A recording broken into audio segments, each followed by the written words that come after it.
Mari kita umat Tuhan, kita akan berdoa bersama-sama. Dan biarlah firman Tuhan pada pagi hari ini boleh menjadi berkat yang besar dalam kehidupan setiap kita.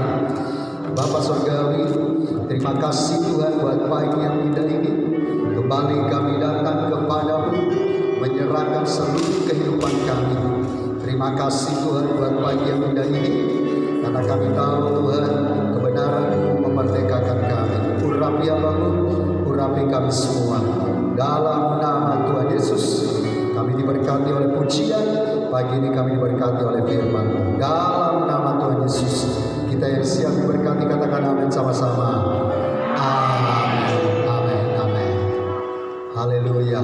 Salam semuanya. Puji Tuhan. Hari ini kita akan belajar bersama-sama kembali firman Tuhan sebagai kelanjutan firman Tuhan minggu kemarin. Minggu kemarin tema kita hari ini yaitu berjaga-jaga, dan saya yakin dan percaya kita masih ingat poin yang pertama. Kalau kita ini berjaga-jaga, kita harus sadar bahwa apa? Bahwa Tuhan itu yang tetap memegang kehidupan kita. Poin yang kedua minggu yang lalu dikatakan bahwa kita harus berbaju sirakan iman. Iman itu belum melihat, tapi kita percaya. Jadi ini yang hebat, yang luar biasa. Nah, pagi hari ini kita akan lanjutkan poin berikutnya, yaitu poin yang ketiga, berbicara tentang berjaga-jaga ini. Kita lihat poin yang ketiga, tetapi kita baca terlebih dahulu dari 1 Tesalonika pasal 5 ayat 6, 7, 8 sampai dengan ayat 11. Kita akan lihat sama-sama 1 Tesalonika pasal 5 ayat yang ke-6 sampai ayat yang ke-11. Yang sudah ketemu katakan amin. Mari kita baca bersama-sama 1 Tesalonika pasal 5 ayat yang ke-6 sampai dengan ayat yang ke-11. Kita baca bersama-sama 1-3. Sebab itu baiklah jangan kita tidur seperti orang-orang lain, tetapi berjaga-jaga dan sadar. Sebab mereka yang tidur waktu malam, dan mereka yang mabuk waktu malam. Ayat 8. Tetapi kita yang adalah orang-orang asing, baiklah kita sadar, berbaju jirakan iman dan kasih, dan berketompong pengharapan keselamatan. Karena Allah tidak menetapkan kita untuk ditimpa murka, tetapi untuk beroleh keselamatan oleh Yesus Kristus Tuhan kita, yang sudah mati untuk kita, supaya entah kita berjaga-jaga, entah kita tidur, kita hidup bersama dengan Dia. Karena itu nasihatilah seorang akan yang lain, dan saling membangunlah kamu seperti yang memang kamu lakukan. Pagi ini saya mau beritahukan kepada kita untuk berjaga-jaga.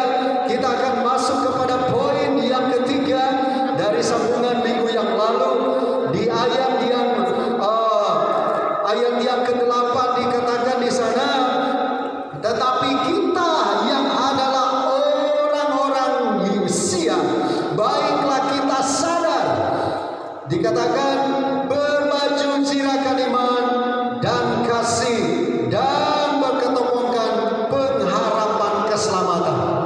Bapak Ibu, poin yang ketiga dari sambungan khotbah minggu lalu, kalau kita ini berjaga-jaga, yang harus kita persiapkan adalah baju zirah tentang kasih. Amin. Dikatakan di ayat 8, berbaju jirakan kasih. Modal utama dan modal yang paling besar bagi orang percaya adalah kasih. Bayangkan Tuhan itu memberikan dua perintah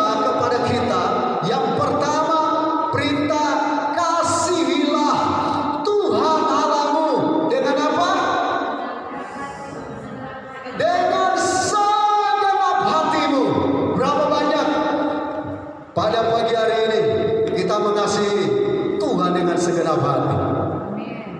Puji Tuhan, semua mengangkat tangan. Amin. Sama Tuhan itu harus segenap hati. Tapi kan prakteknya belum kelihatan juga. Berapa banyak tiap minggu, tiap hari baca firman Tuhan? Kenapa nggak di-share-kan firman? Itu kan pertanyaan saya. Ini sudah dengar khotbah minggu lalu, kok yang share firman Tuhan dia lagi. Mana tambahannya? Katanya love Jesus, katanya cinta Tuhan. Tapi untuk ngobrol sama Tuhan lewat membaca merenungkan firman Tuhan, kok lost. Mari pagi ini bangkit.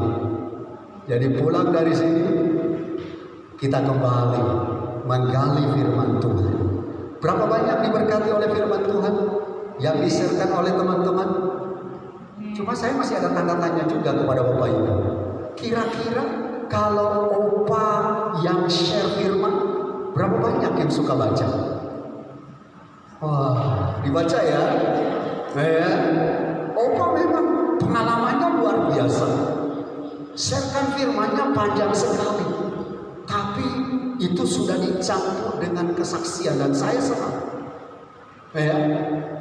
Bukan berarti yang pendek-pendek saya nggak suka. Nah hari ini Tuhan mau waktu kita berjaga-jaga, kita harus memakai baju zirah kasih. Baju zirah kasih saya sudah jelaskan minggu lalu. Itu kalau orang mau perang biasanya mereka akan pakai baju zirah. Dan bagian dada ini harus tertutup supaya jantung itu tidak kena dengan panah, tidak dengan tombak, tapi bisa los. Nah ini luar biasa. Hari ini Tuhan ingatkan kepada kita untuk berbaju zirahkan kasih. Alkitab mengatakan 1 Korintus pasal 13 ayat 4 dikatakan kasih itu sabar. Amin. Berapa banyak satu minggu ini sudah sabar? Ada juga angkat tangan. Udah sabar. Dompetnya kosong, sabar. Iya kan? Belum dapat orderan, sabar. Duitnya menipis, sabar. Pulang kerja nggak bawa duit, diomelin istri, sabar.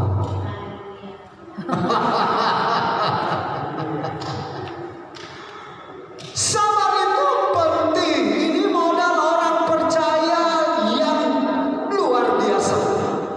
Kenapa? Karena kita ini melihat Yesus itu sangat sabar.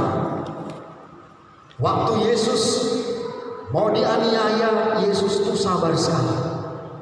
Yesus itu maaf, sekali dia hardik aja orang-orang Yahudi, tentara-tentara Romawi yang menyalibkan dia, habis semua. Tapi lihat, Yesus begitu sabar karena dia mau melakukan kehendak Allah. Pagi hari ini kehendak Allah buat kita.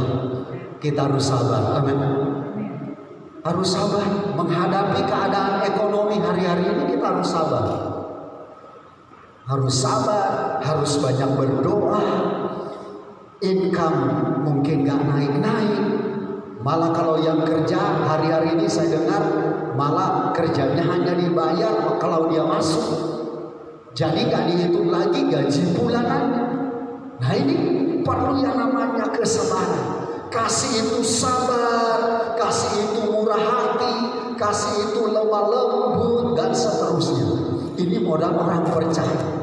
Bayangkan kita ini dalam berjaga-jaga, dalam menanti kedatangan Tuhan, kita dituntut oleh Tuhan pada pagi hari ini untuk hidup di dalam kasih.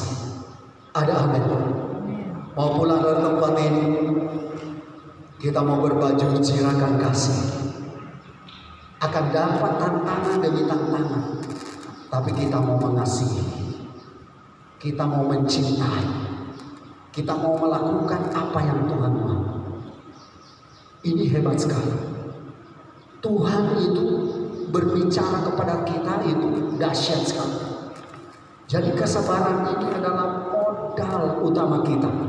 Kenapa? Karena ini adalah hasil daripada kita hidup dalam kasih Tuhan. Memang gak gampang loh hidup di dalam kesabaran, betul lah. Bayangkan kalau kita sedang ngontrak rumah, belum punya duit, ditagih terus. Nah, ini penting untuk bangun kesabaran kita di hadapan Tuhan. Jadi pada pagi hari ini Tuhan perlengkapi kita. Waktu kita berjaga-jaga, kita harus hidup di dalam kasih. Anak-anak bersalah sama kita, atau mungkin melakukan kesalahan, jangan kita maki-maki. Kalau kita masih maki-maki anak-anak kita, itu kita belum bertobat. Kita harus bertobat sungguh-sungguh. Ya, atau orang lain bersama-sama kita balas dengan makian. Ini kita harus berubah. Kita harus bertobat. Memang kelemah lembutan itu harus muncul, karena itu salah satu hasil dari kasih itu. Amin. Ini luar biasa. Tuhan itu berbicara kepada kita lebih spesifik. Waktu kita berjaga-jaga, selain kita sadar, selain kita berbaju jirakan iman, pagi ini kita mau berbaju jirakan kasih. Yohanes 3:16 bilang apa? Karena begitu besar kasih apa? Kasih Allah akan dunia ini, sehingga Ia mengaruniakan anaknya yang tunggal, supaya setiap orang yang percaya kepadanya tidak apa? Tidak binasa, melainkan beroleh hidup yang kekal. Kalau ada orang mengejek kita sebagai orang Kristen, biarin aja. Saya kemarin lagi merenungkan betapa mengerikannya ini. Orang-orang di sekeliling kita, mereka gak percaya Tuhan Yesus. Padahal Yohanes 14 ayat 6 berkata, kata Yesus, akulah jalan, kebenaran dan hidup. Saya ngebayangin waktu kita antri untuk diselamatkan, tapi banyak orang juga sedang antri menuju neraka. Itu saya ngebayangin, waduh ngeri banget ya. Nah hari ini kita ini harus mengucap syukur. Kita harus hidup di dalam kasih Tuhan. Kasih yang benar-benar mengasihi Tuhan dengan segenap hati kita. Sayang masih banyak orang Kristen gampang sekali tersinggung. Betul lah, gak bisa tersinggung. Kadang-kadang kalau khotbah begini dipikir nyinggung dia, padahal juga kita gak tahu kan. Banyak orang Kristen gagalnya begitu. Makanya saya suka dengar itu Pastor Kaleb, Pendeta Kaleb itu kan suka nyinggung orang. Kalau kita masih gampang tersinggung, bahkan level kita di bawah anak-anak, betul? Kita harus sudah bisa makan makanan yang keras. Mau disinggung kek, dimaki-maki kek, kita tetap stay karena kita mau bertumbuh. Makanya banyak orang Kristen melayani, jadi worship leader, jadi singer, pemusik, gampang sekali kecewa. Saya pikir orang-orang model begini itu levelnya di bawah anak-anak. Kok dia? Ya pas Pak Pendeta Kaleb saya juga udah tersinggung gini. Tapi ya kok saya sama pendeta ini.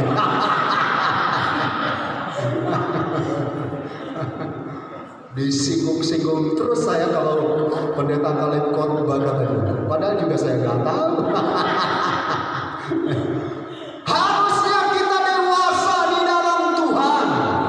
Orang dewasa itu makanannya itu adalah makanan yang keras, bukan lagi bubur atau bubur bayi sun, iya kan? Kita ini udah dewasa dalam Tuhan.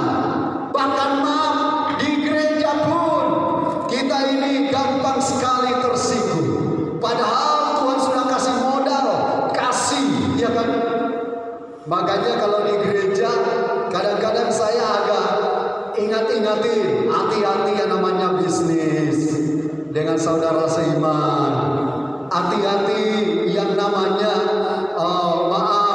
saling pinjam uang satu dengan yang lain. Banyak sekali masalah di gereja. Hati-hati yang namanya kata-kata yang agak pedas. Nah, tapi pada pagi hari ini Tuhan perlengkapi kita untuk punya kasih. Kasih itu nomor satu loh. Dibuka dengan kasih itu sabar. 1 Korintus 13 ayat 4. Jadi kalau kita ini gak sabar, berarti kita belum ada hidup dalam kasih. Gak sabar, amin. Bahkan ditipu sekalipun, kita belajar sabar. Dimaki-maki oleh orang, kita harus sabar. Minggu lalu saya sudah ingatkan, apa gunanya kita hanya mengasihi orang yang mengasihi kita, betul? Tapi tetangga yang maki-maki kita, kita nggak mengasihi. Tapi keluarga kita yang merebut warisan kita, kita nggak mengasihi. Mulai garu-garu, nggak punya warisan Pak Pendeta. Ya kan? Bayangkan, abang saya, kakak saya telepon, Dek, ini tanah kita sudah digeser oleh orang. Warisan ya, diurusan warisan. Saya tanya balik, itu orang ada hubungan saudara nggak dengan kita? Ada sih. Ya sudah, udah digeser sampai situ, langsung saja dipatok situ. Kasih saja tanahnya. Wah, semua orang kalau kayak Pendeta Kaleb nggak ada peperanan. Tanahnya diambil orang pun dikasih. Tapi tiba-tiba saya pulang dari sini, rumah saya udah diambil orang, saya nggak tahu ya. Saya nggak tahu istri saya. Kalau saya sih, kalau mau diambil ambil aja. Saya itu mati nggak bawa rumah kok. Udah mulai mikir, gua ambil deh rumahnya. Hei, daripada kita bunuh-bunuhan. Waktu saya tamat SMA, nah di Kepulauan Talaut itu, seperti saya ini, itu ada namanya suka dibaptis masih kecil. Jadi orang Talaut bilang Papa Sarani, orang tua angkat gitu. Nah, waktu saya SMA, saya udah belajar bela diri, karate sampai dan 1. Tiba-tiba orang tua angkat saya itu, Papa Sarani saya itu, diserang oleh orang. Jadi rumahnya itu terbuat dari papan. Nah, itu tengah malam itu orang-orang di kampung itu, ada beberapa orang yang mau. Saya ingat termasuk masih ada saudara saya, masih ada satu warga sama saya. Itu mereka rusakin rumah orang tua angkat saya. Dan itu kedengaran sekali. Papan-papannya rontok semua. Nah, tengah malam itu, saya walaupun belum bertobat serius, tapi selalu saya masih ingat Tuhan. Jadi saya sudah merencanakan bawa tombak, bawa pedang. Saya mau bunuh semua mereka. Kalau peristiwa itu terjadi, boro-boro saya ketemu Bapak Ibu, boro-boro saya menikah sama istri saya. Mungkin bisa saja saya udah mati di penjara, tapi belum bertobat. Jadi saya duduk saja di ranjang. Saya pikir-pikirkan, wah, bawa tombak, minimal satu saya tombak, satu saya potong leher. Itu iblis mulai bekerja. Tapi puji Tuhan, akhirnya saya menggagalkan niat saya itu. Dan saya yakin, kalau saya udah bawa tombak, pasti abang saya akan ikut. Dan apa yang terjadi? Iblis akan tepuk tangan. Iblis akan berhasil. Tapi saya mengucap syukur. Dan saya besok pagi saya lihat rumah orang tua angkat saya udah hancur semua. Kami juga tidak melapor ke polisi. Kami maafkan. Nah, ini penting. Ingat, kalau tiba-tiba ada masalah, kita harus lebih berpikir panjang, betul? Amin. Harta itu bisa dikembalikan. Akhirnya rumah itu dibangun malah lebih bagus. Nah, kalau terjadi pembunuhan, ceritanya beda. Iblis menang, saya mati dalam penjara, seperti itu.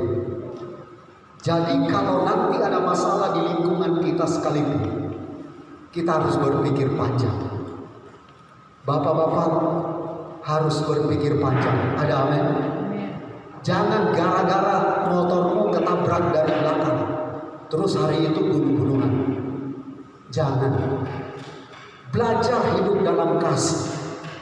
Kasih itu memaafkan. Ada amin? Kasih itu mengampuni. Kasih itu memberikan kesejukan. Jadi pulang dari tempat ini, semua jemaat di gereja Sungai Yordan, keluarga Allah di Depok, semua udah hidup dalam kasih. Amin. Kau tetangga udah 3 hari gak makan, antarin nasi. Ada amin. Ya, ada jemaat, antar jemaat yang sakit, Pak Pendeta kalian belum sempat tahu, layanilah mereka. Dengan apa? Dengan kasih. Kasihlah Tuhan Allahmu dengan segenap hatimu. Yang kedua, kasihlah sesamamu manusia seperti apa? Dirimu sendiri. Ini gak gampang loh. Ini yang harus kita kembangkan. Jadi dalam berjaga-jaga itu, kita harus mengenakan baju jirah kasih. Kasih tahu kiri kanan, kamu harus hidup dalam kasih. Ada apa? Anak-anak jangan berontak sama orang tua. Harus mengasihi orang tua. Harus mengasihi orang tua, juga harus mengasihi anak-anak. Ya. Kami di rumah ada sejarah sedikit. Saya itu memang suka lancang sama anak-anak saya, sama istri saya. Tapi bukan berarti saya marah. Enggak, saya senang. Karena saya sangat mengasihi mereka. Kadang-kadang kalau ada nasi dingin, itu yang bagian menghabiskan itu saya. Tapi saya bukan marah sama mereka. Saya cuma bercanda. Nasi dingin lagi, saya lagi. Gitu kan? Jadi kalau bapak-bapak disuruh makan nasi dingin sama istri dan anak-anak, enjoy aja. Memang kita bapak yang mengasihi anak-anak kan. Itu saya lakukan. Saya sih selalu bercanda aja. Wah, pokoknya bagian ngabisin nasi dingin itu saya. Nasi yang keras itu saya. Ya. Tapi bukan berarti saya marah sama mereka. Enggak. Saya malah jadi candaan. Tapi saya senang. Memang saya lebih senang makan nasi dingin daripada yang panas-panas. Iya kan? Bedalah, seleranya beda-beda. Tapi ini contoh-contoh yang kecil. Jadi kadang-kadang ada terjadi dalam rumah kita hal-hal yang kecil, kita harus syukuri. Ada amin. Ya, atau ibu-ibu tiba-tiba gak disisain makanan sama anak-anak. Itu juga istri saya pernah ngalamin juga. Karena di sampingnya kuat sekali itu makan. Tapi gak apa-apa. Rasanya ada gak disisain. Saya bagian menghibur. Gak apa-apa, itu hidup. Tapi kami senang. Daripada anak kami gak makan, gak ada nafsu makan dipaksa-paksa. Lebih baik dia kuat makan, dia kan. Yang penting lihat beras masih ada gak?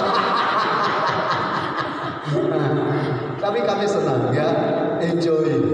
Mari saya bikin video apa yang saya usahakan di samping rumah, di belakang rumah, ya kan? Ada satu pengusaha besar berkata begini, ih bagus banget. Nanti saya kirim videonya. Ada tomat, ada singkong dan segala macam yang saya usahakan. Ini luar biasa. Nanti singkongnya kalau udah mulai dipanen, silakanlah jemaat ambil. Amin. Daripada tetangga saya ngabisin serai. Bapak Ibu belum pernah datang ngambil serai. Ibu Mary paling. Gak bayar kan Bu? Ini dahsyat. Jadi hidup dalam kasih itu enjoy. Makanya saya senang mau sama tetangga. Pak kalian minta serai,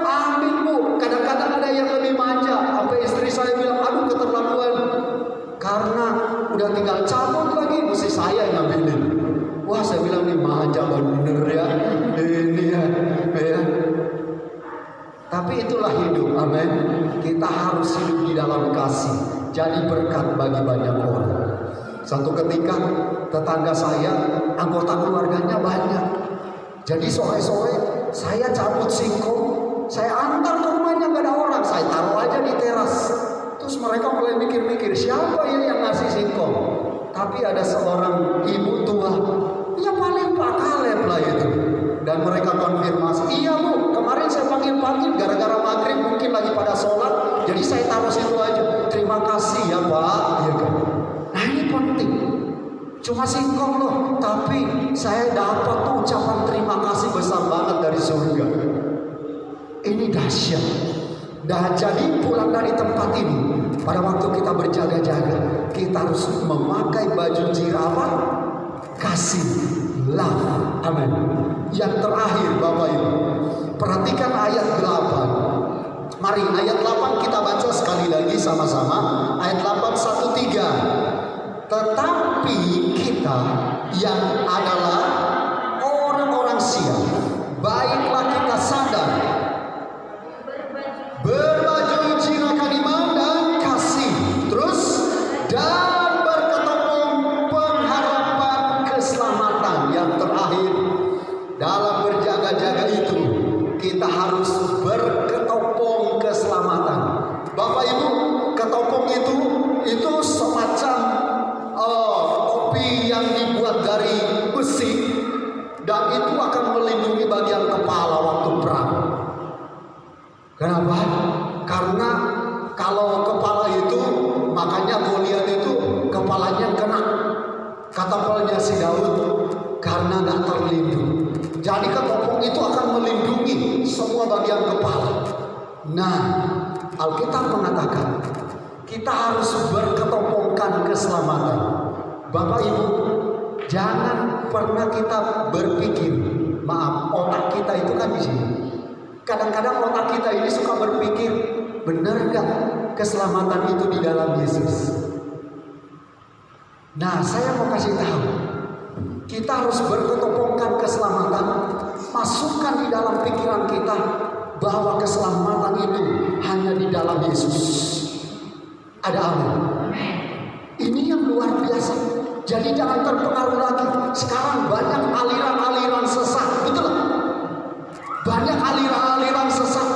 Bapak Ibu masuk online sekarang banyak pengaruh aliran-aliran sesat. Hati-hati, kita tetap komunikasi. Kalau bisa bertanya dulu. Makanya ada satu jemaat bertanya, saya masuk ke aliran ini? Wow, saya bilang cepat-cepat. Kalau bisa langsung keluar dari sana. Ada banyak aliran-aliran yang salah, dan kadang-kadang cara berpikir kita bisa diubahkan. Hari ini saya mau kasih tahu, taruh di dalam pikiran kita, terutama di hati kita, bahwa Kristus Yesus adalah jalan, kebenaran, dan hidup. Makanya Paulus bilang kita harus berketopongkan keselamatan. Ayat yang ke-9 baca luar biasa. 1, 2, 3. Karena Allah tidak menetapkan apa? Kita untuk ditimpa murka, tetapi apa? Untuk beroleh apa? Keselamatan oleh Yesus Kristus Tuhan. Makanya Paulus rela mau mati karena Kristus. Bayangkan seorang pembunuh yang luar biasa, menganiaya banyak orang percaya, tapi waktu Tuhan berbicara langsung kepada dia, dan Tuhan ubah dia. Kalau kita lagi baca kitab Kisah Para Rasul kemarin, bagaimana Paulus itu begitu tersiksa. Mungkin kalau saya dan Pak Luki yang diperhadapkan itu belum tentu lulus ya Pak. Ya, atau saya sama Pak Roland belum tentu kita lulus. Tapi lihat, Paulus begitu rendah hati. Mau dibawa ke persidangan, mau di hadapan Agripa, mau di hadapan raja yang lain, dia tetap memberitakan Jesus. Amin. Dia tetap menyampaikan Yesus. Nanti kalau di antara kita tiba-tiba ada yang menyampaikan Yesus dan akan dianiaya, nggak usah takut. Orang di dunia ini sementara kok. Kita ini cuma kontrak. Kehidupan yang abadi, kehidupan keselamatan yang kekal, itulah yang kita akan miliki. Amin. Jadi kalaupun maaf, Tuhan panggil kita hari ini, habis ibadah ini Tuhan panggil kita dan kita harus berangkat, ya gak apa-apa. Ya.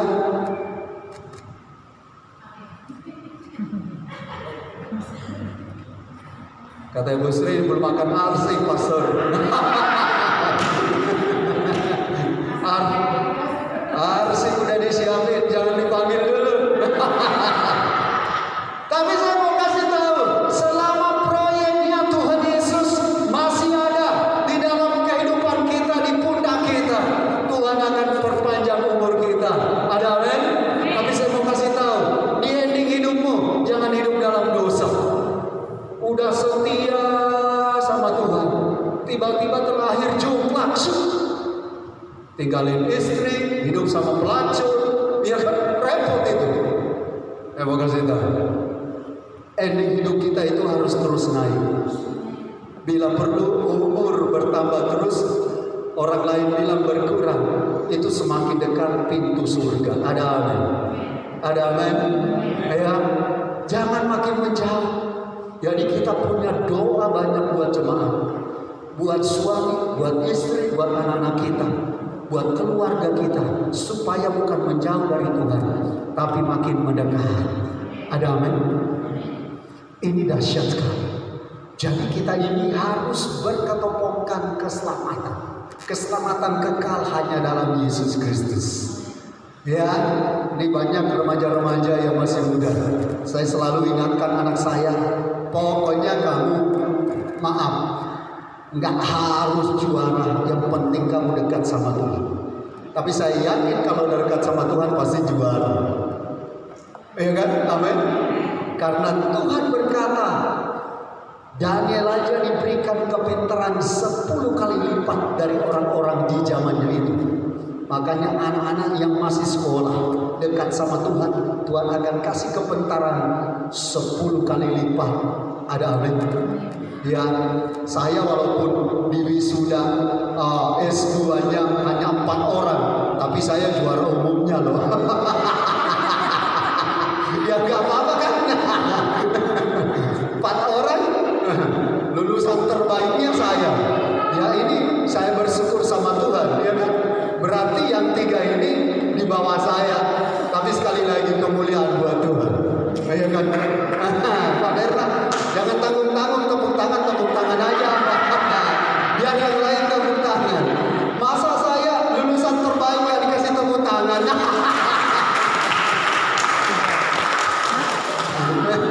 Lo bangga dong ya kan? Saya yakin istri saya hadir di wisuda itu pasti dia bangga. Oh, sejelek-jeleknya dia ya juara lulusan terbaik juga ya dia kan. Dan ini gak gampang. Hits sekolah kita yang terkenal loh ya kan. Jadi kita mengucap syukur. Kenapa semua itu untuk kemuliaan Tuhan. Nah pertanyaan, kalau saya ini lulusan terbaik, tapi hidup saya ngawur di luar, nama Tuhan tidak dimuliakan, betul kan? Tapi saya lulusan terbaik, nama Tuhan dimuliakan. Saya jadi berkat, saya mendoakan banyak orang, saya mengasihi banyak orang, saya melayani banyak orang. Ini luar biasa. Ada amin. Jadi ini dahsyat sekali hari ini. Yang pertama, kita ulang ya 4 poinnya. Minggu yang lalu, yang pertama waktu kita berjaga-jaga, yang kita persiapkan yang pertama, kita harus sadar, amin. Yang kedua, kita harus berbaju jirakan iman. Belum melihat tapi kita percaya. Kita belum melihat surga tapi kita yakin kalau kita dipanggil Tuhan pasti masuk surga. Yang ketiga, kita berbaju jirakan apa? Kasih. Kasih yang luar biasa, kasih yang dimulai dengan sabar, lemah lembut, murah hati dan sebagainya. Dan yang terakhir apa? Berketopongkan keselamatan. Ini hebat. Tuhan janjikan kepada kita keselamatan. Di waktu Yesus mau terangkat ke surga, dia bilang apa? Aku akan ke rumah Bapa dan menyediakan tempat bagimu. Di rumahku banyak tempat. Kadang-kadang kita mau cari rumah di dunia ini susah ya kan? Mahal-mahal tanahnya. Tapi Tuhan sudah janji ada tempat. Jadi kalau mau ke tempat di mana Tuhan berada, gak usah takut. Kalau ada anggota keluarga kita meninggal, gak usah bunuh diri juga. Kalau keluarga kita udah semua di dalam Tuhan, malah kita bersyukur. Amin. Nanti kita jumpa lagi di kerajaan yang baru, Yerusalem baru. Ada amin. Mari kita tunduk kepala. Kita pulang dari tempat ini tetap berjaga-jaga, dan kita yakin ada berkat-berkat Tuhan yang kita akan alami dalam kehidupan kita. Bapa, kami mengucap syukur karena hari ini kami boleh diberkati oleh Tuhan. Kalau minggu lalu Tuhan, topik berjaga-jaga, bagian pertama, kami harus tetap sadar. Kami harus berbaju jirakan iman. Hari ini Tuhan kami lanjutkan lagi. Untuk bagian yang kedua, Tuhan kami berbaju jirakan tentang kasih. Dan juga berkat ngomongkan keselamatan. Tuhan kami bangga. Kalau bukan karena Tuhan yang membuat kami sabar, tidak mungkin. Kalau bukan Tuhan membawa kami hidup di dalam kasih, dan kami boleh melihat contoh yang Tuhan Yesus telah nyatakan, tidak mungkin Tuhan. Karena itu Tuhan mau berdoa untuk seluruh jemaat-Mu, dan juga untuk seluruh anak-anak-Mu mendengarkan firman Tuhan ini, dimanapun mereka berada. Biarlah mereka hidup di dalam kasih.